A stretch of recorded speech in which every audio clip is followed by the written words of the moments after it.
Bank Indonesia dan lembaga penjamin simpanan menekankan pentingnya sinergi antar lembaga dalam mencapai dan menjaga stabilitas sistem keuangan di tanah air.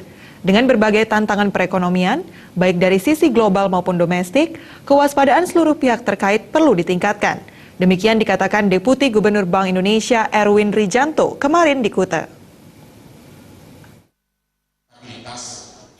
Pada seminar bertajuk Peran Strategis Bank Indonesia dan Lembaga Penjamin Simpanan dalam memelihara stabilitas sistem keuangan Indonesia, terungkap Bank Indonesia dan Lembaga Penjamin Simpanan bersama Kementerian Keuangan dan OJK terus menjalankan perannya masing-masing dengan tetap saling berkoordinasi. Pelaku industri, pasar keuangan, dan masyarakat juga memiliki peran dalam menjaga stabilitas sistem keuangan dengan memahami dan mendukung kebijakan yang dikeluarkan oleh otoritas. Deputi Gubernur Bank Indonesia Erwin Rijanto menegaskan stabilitas sistem keuangan merupakan fondasi penting dalam perekonomian. Sistem keuangan yang tidak stabil dan tidak berfungsi dengan baik dapat menciptakan inefisiensi dalam pengalokasian sumber daya ekonomi yang pada gilirannya dapat menghambat perekonomian ekonomi bahkan terjebak dalam krisis keuangan.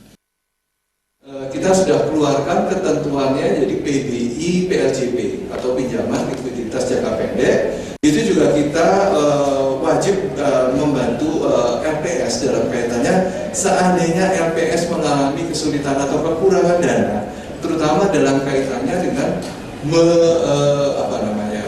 menangani bank sistemik.